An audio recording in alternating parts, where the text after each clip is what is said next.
ایک بلا یہ ہے کہ ہم ان مفاسد کو سامنے رکھ کر کہ یہ مفاسد ہماری مساجد تک نہ آ جائیں، مساجد اور دینی اجتماعات سے روکیں، اور دوسرا یہ ہے کہ ان مفاسد سے بڑا مفسد اور بڑی مصیبت ہے ایمان کا کھرچے جانا، کیونکہ ان مفاسد میں رہتے ہوئے، ان غیر شرعی ماحول میں رہتے ہوئے آہستہ آہستہ ہماری ماؤں بچیوں سے اور بہنوں کے دلوں سے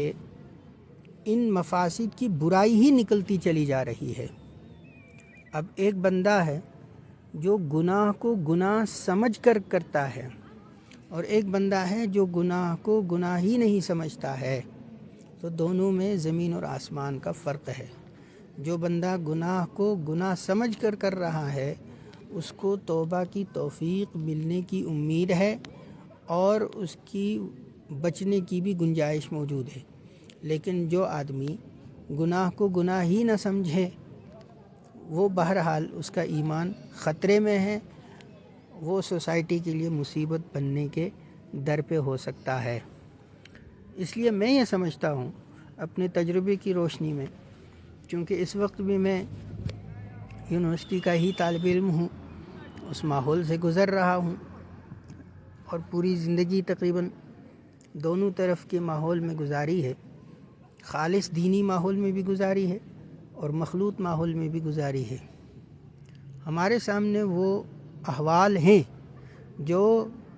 ان اکابر کے سامنے نہیں ہیں، یا سنے تو ہیں لیکن مکمل احساس ان کو نہیں ہے، یا اگر احساس ہے بھی تو کسی وجہ سے جو مصلحت ان کے دلوں میں ہے وہ اس کا اظہار نہیں کر پا رہے ہیں، لیکن میں اس کی شرعی ذمہ داری سمجھ کر اظہار کرنے پر مجبور ہوں کہ جو حالات میرے سامنے ہیں، تو میں یہ سمجھتا ہوں ذاتی طور پر کہ مفاسد جن سے بچایا جانا تھا وہ آلریڈی ان کے پاس ہیں۔ اب ایمان کے بچانے کی فکر ہونی چاہیے، کم از کم وہ مفاسد کو دھونے کا کچھ نہ کچھ ماحول تو فراہم ہونا چاہیے۔ اگر وہ مسجد میں آ جائیں اور دینی بات سن لیں، یا اجتماعات میں آ جائیں اور دینی بات سن لیں، اللہ کا پیغام سن لیں، تو کچھ نہ کچھ ان کا ایمان بچ بھی جائے گا، اور امید یہ ہے قوی کہ ان کی اصلاح لڑکوں سے زیادہ ہو جائے گی۔ اس لیے میں سمجھتا ہوں کہ مساجد میں اگر 5 وقتہ جماعت کے لیے نہ صحیح، جمعے کے لیے انتظام ہونا چاہیے ہمارے مساجد میں۔ پھر رہی سعودی عرب کی وہ بات جس میں انہوں نے غیر محرم کے بغیر اجازت دی ہے، وہ آج کا مسئلہ ان کا نہیں ہے، حضرت امام شافعی رحمۃ اللہ علیہ کا وہ فتویٰ ہے، اسی زمانے کا ہے۔ وہ یہ فرماتے ہیں کہ بس حفاظت پائی جانی چاہیے، چاہے وہ عورتوں کے بہت ساری عورتوں کے ذریعے ہو، معمون طریقے سے ہو، یا محرم کے ذریعے ہو، وہ صرف حفاظت پر زور دیتے ہیں۔ ہم کہتے ہیں نہیں، حفاظت کے ساتھ ساتھ، کیونکہ آپ صلی اللہ علیہ وسلم نے صراحت کے ساتھ محرم کی شرط لگائی ہے، اس لیے ہمارے یہاں محرم کی شرط ضروری ہے، اس میں تبدیلی تو نہیں کی جا سکتی ہے۔ البتہ حالات کے لحاظ سے اتنا ہونا چاہیے کہ کم سے کم ان کو دینی بات پہنچانے کے لیے ان کو تھوڑا سا مسجد کے ماحول کے ساتھ جوڑا جانا چاہیے۔ علت وہی رہے گی کہ رسول اللہ صلی اللہ علیہ وسلم کے زمانے میں عورتوں کو مسجد میں آنے کی اجازت تھی، اس لیے کہ احکام سیکھنے تھے۔ اب چونکہ خلط ملط ہو گیا ہے اور ایک ماحول ان کو فراہم کیا جانا ضروری ہے، جو ماحول ان کو ملنا چاہیے۔ پہلے ہمارے گھروں کے اندر ماحول موجود ہوتا تھا، چاہے لوگ زیادہ پڑھے لکھے نہیں تھے، لیکن ایک دینی شعور، آخرت کا شعور، خدا سے ملاقات کا احساس وہ رہا کرتا تھا۔ اب چونکہ بڑوں کے اندر بھی نماز کا شعور نہیں ہے، اللہ کے سے ملاقات کا شعور نہیں ہے، تو بچوں میں بھی